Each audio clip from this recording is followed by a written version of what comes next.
इस दुनिया में बिजली एक ऐसी चीज है जिस पर मानव सभ्यता पूरी तरह से निर्भर है। लेकिन क्या आप जानते हैं कि कोयले से बिजली कैसे बनती है और फिर उसे बड़ी बड़ी तारों के जरिए हमारे घर तक कैसे पहुंचाया जाता है? बिजली बनाने के लिए जिस चीज का सबसे ज्यादा इस्तेमाल किया जाता है वो है कोयला। देश में 75% बिजली का उत्पादन कोयले से चलने वाले पावर प्लांट से ही होता है।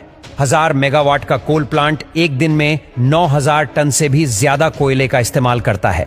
यानी कि अगर एक मालगाड़ी में 100 टन कोयले के 90 डिब्बे हैं, तो उस पूरी मालगाड़ी का इस्तेमाल एक ही दिन में हो जाएगा।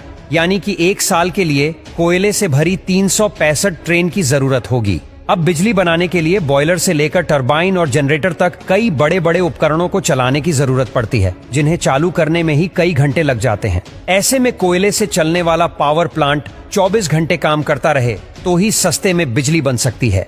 इसी वजह से प्लांट के बड़े हिस्से में सिर्फ कोयले का स्टोरेज बनाया जाता है, ताकि कभी कोयले की कमी ना आ सके। जब मालगाड़ियां पावर प्लांट्स के बेशकीमती खजाने यानी कोयले को लेकर प्लांट में पहुंचती है, तो एक एक करके सभी डिब्बों को अलग किया जाता है और पानी के फव्वारे के नीचे से गुजारा जाता है, जिससे कोयला थोड़ा गीला हो जाता है, ताकि जब आगे डिब्बों को पलटने की बारी आए तो डस्ट ना उड़े।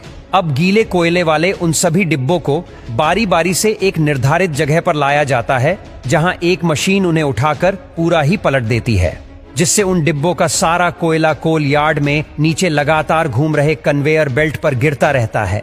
अब इस कोयले को फिर से कन्वेयर बेल्ट की मदद से जरूरत के अनुसार बाउल मशीन में भेजा जाता है, जो इन छोटे मोटे पत्थरों के रूप में एक दूसरे से चिपके कोयले को क्रश करके पाउडर का रूप दे देती है। इसके बाद इस ब्लैक पाउडर को कन्वेयर बेल्ट के जरिए ही विशालकाय बॉयलर में भेजा जाता है, जहां यह कोयला तुरंत आग पकड़ लेता है। अब पूरी तरह से जलने के बाद कोयले की जो भारी राख होती है वो नीचे गिर जाती है और जो हल्की राख होती है वो ऊपर उठती है। इस राख को फ्लाई ऐश कहा जाता है और इसे चिमनी के जरिए फिल्टर करके वातावरण में छोड़ दिया जाता है। अब कोयला जलने की वजह से जो आग बनी थी वो बॉयलर से होते हुए उस क्षेत्र में पहुंच जाती है जहां काफी ज्यादा वाटर ट्यूब्स होती है, जिनमें पानी भरा रहता है।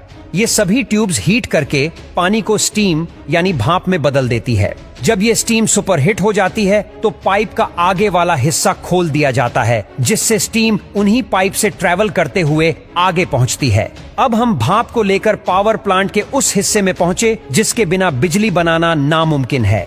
जी हाँ, हम बात कर रहे हैं टरबाइन की, जो पाइप से निकली स्टीम यानी हाई प्रेशर वेपर की मार खाते हुए तेजी से घूमने लगती है। अब टरबाइन के घूमने की वजह से एक हाई मैकेनिकल एनर्जी जनरेट होती है, जिसे तुरंत एक बड़े जनरेटर में भेजा जाता है और इसी मैकेनिकल पावर की वजह से उस जनरेटर की मैग्नेटिक फील्ड डिस्टर्ब हो जाती है और उनमें इलेक्ट्रिसिटी जनरेट होने लगती है।